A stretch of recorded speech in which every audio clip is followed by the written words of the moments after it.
Bonjour à tous, je suis Brigitte Guillot, voyante sur 7 dans le département de l'Hérault. J'avais envie aujourd'hui de vous faire une petite vidéo concernant une lame majeure du tarot, qui est la septième lame, le chariot.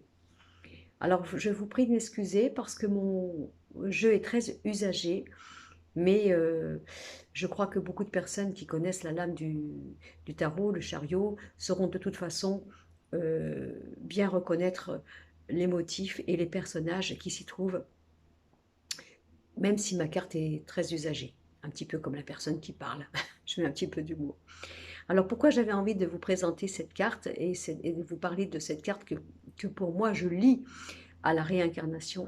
Eh bien tout simplement parce que je pense que c'est vraiment la représentation de l'âme incarnée dans le corps et notamment de la puissance du corps.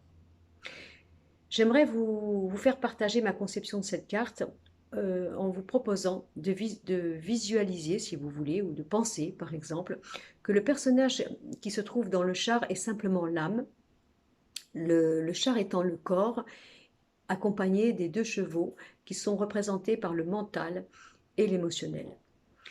Nous voyons déjà que le mental et l'émotionnel ne s'accordent pas de prendre la même direction et qu'effectivement, il est difficile de pouvoir ménager, comme on dit, sa monture pour pouvoir maîtriser le sens des choix de la vie et de la bonne direction à prendre.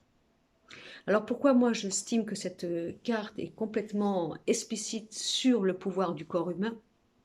Tout simplement parce que si on regarde la septième lame du tarot, l'âme qui serait donc le personnage dans le chariot ne peut pas avancer sans le corps et sans la maîtrise du corps justement, puisqu'il faut absolument accorder le mental et l'émotionnel pour pouvoir avoir une bonne direction de sa vie et la diriger dans un sens équilibré. C'est pour ça que je pense que l'essentiel d'une vie terrestre est riche et rempli d'évolution pour l'âme. Je pense que lorsque notre âme quitte notre corps à la fin de notre vie, elle va dans d'autres plans. Et lorsqu'elle se retrouve libérée de la matière, elle retrouve toute sa conscience, son expérience, sa richesse, tout son état des lieux, je pourrais dire, de son avancement.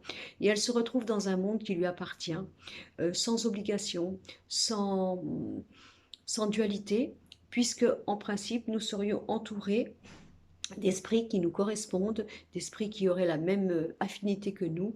Et bien entendu, nous sommes libres comme l'air, si je pourrais prendre cette expression pour moi bien symbolique. Alors pourquoi choisir la réincarnation? À nouveau, pourquoi choisir la matière pour pouvoir apporter à l'âme un enrichissement? Tout simplement parce que pour moi, de l'autre côté du voile, l'âme n'avance pas. Elle est riche d'une expérience, de plusieurs vies, mais elle n'avance pas. Alors bien sûr, on pourrait prendre la théorie que de l'autre côté, nous pouvons aider ceux qui restent sur Terre. Ça, c'est certainement un sujet encore à discuter et que j'approuve totalement d'ailleurs, puisque nous avons bien souvent la manifestation de nos défunts qui viennent nous envoyer de temps en temps quelques petits clins d'œil pour nous montrer leur amour, leur présence et le fait qu'ils ne nous ont pas abandonnés et qu'ils sont surtout toujours vivants. Très important aussi.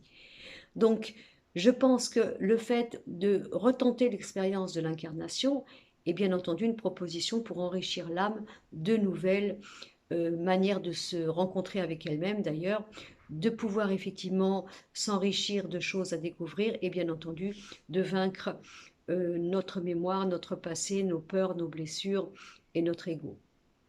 Alors, je considère pour moi la réincarnation comme un acte de courage, de lumière, et je crois que la vie sur Terre mérite d'être vécue, puisque de toute façon, je pense que c'est seulement sur Terre que nous faisons le vrai apprentissage de l'amour, du combat de soi, du dépassement de soi, et bien entendu aussi de pouvoir nous affronter tels que nous sommes, et non pas en faisant semblant de croire que nous en sommes arrivés à ce stade où nous pourrions être, parce que c'est vraiment l'expérience de la vie terrestre qui nous montre vraiment, on va dire, l'état des lieux où notre âme se trouve au moment où nous en prenons conscience.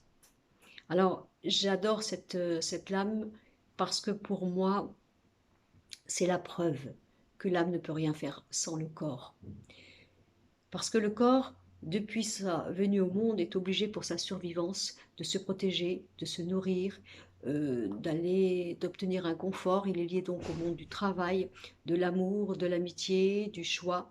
Et c'est grâce au corps qui nous oblige à vivre toutes ces situations terrestres que le corps renvoie à l'âme justement comment elle pense, dans quel état d'être elle est, quelle est sa vérité première, comment est-ce qu'elle est dans le bien, dans le mal, dans la jalousie, dans l'envie, dans le pardon, dans la rancune, dans la haine. C'est la terre qui nous renvoie tout ça.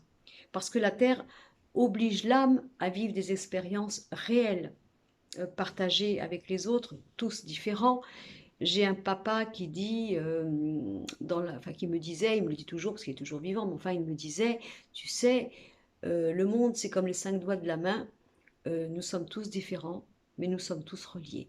Et nous avons tous besoin des uns et des autres pour faire fonctionner le monde. Alors je me rappelle de ce petit adage qu'il me disait, et je trouve qu'il est très pertinent et très, très vrai surtout.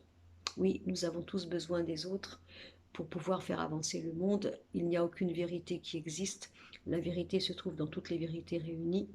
Et le fait de pouvoir justement être confronté à nos propres dualités nous oblige ou nous propose justement d'en faire le combat pour ne plus être enchaîné par ces peurs, ces faiblesses, cet ego justement, ego malmené depuis notre enfance, notre éducation, les valeurs morales, ce que l'on croit être bien, ce que l'on croit devoir faire, toute une vie à essayer de comprendre ce qui appartient aux autres, ce qui nous appartient vraiment, toute une vie à apprendre la communauté tout en sachant bien entendu pouvoir garder sa personnalité, sa manière d'être aussi, et en même temps en ouvrant le dialogue et en pouvant s'enrichir effectivement de tout ce qui est différent de nous et donc de recevoir de la part des autres ce qui nous manque à l'intérieur de nous. Alors pour moi, la lame du tarot, la 7e lame que je représente ici, est complètement l'avancée que l'âme fait lorsqu'elle s'incarne dans un corps et que c'est bien le corps qui va faire, regardez bien, avancer l'âme. Parce que c'est le corps, le chariot, les 2 chevaux, mental et émotionnel, qui vont faire bouger l'âme, si on regarde bien cette arcade. D'accord? Puisque c'est le corps qui doit trouver un équilibre pour pouvoir faire en sorte que l'âme avance. L'âme n'est rien sans le corps sur la vie terrestre. Elle est obligée, elle va insuffler au mental, à l'émotionnel, des choses. Et c'est le corps qui devra trouver une maîtrise et un équilibre insufflé par l'âme. L'âme, c'est notre cœur. Notre clairvoyance nous parle en passant par le cœur. La clairvoyance, quand elle nous parle, elle nous dit ce que l'âme est et ce que nous pensons au plus profond de nous. Et puis nous avons justement ces 2 chevaux, donc le fameux mental, le mental qui est conditionné par l'éducation, la religion, malheureusement, bien des fois, la morale, l'éthique, et qui fait que ce cœur et ce mental font un combat à savoir ce qui est juste, ce qui est bien, et ce qui nous convient, et ce qui est notre profondeur. Nous passons parfois des années à essayer de faire taire ce mental pour justement écouter notre personnalité, notre vérité, et bien entendu écouter notre cœur. Donc l'âme, elle est là pour nous aider à toucher notre cœur, à toucher notre vérité, notre profondeur. Et puis le mental fait une forme de combat, parfois avec notre propre cœur, pour nous faire croire que nous sommes dans la faute, dans l'erreur, dans l'immoralité, parfois. Et tout ceci est un combat de la vie.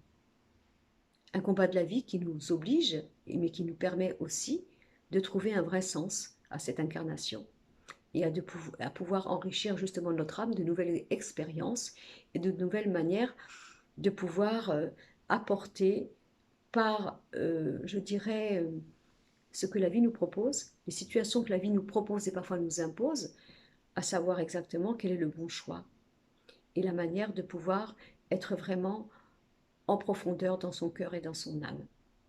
Alors je trouve que cette lame, pour moi, est la vraie représentation que l'âme ne peut pas avancer sans le corps, et j'en déduirai dans ces cas-là que la vie terrestre, l'incarnation, est un très bel enrichissement pour l'évolution d'âme.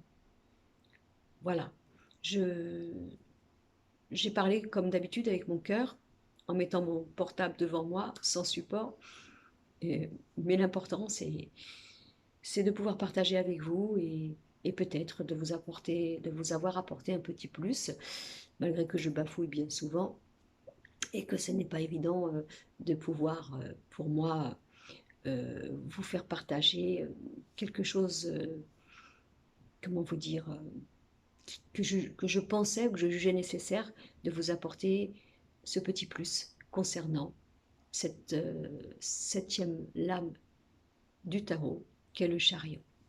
En attendant, je vous souhaite encore une fois et toujours de bien prendre soin de vous et surtout de ne jamais oublier la preuve que la vie est belle.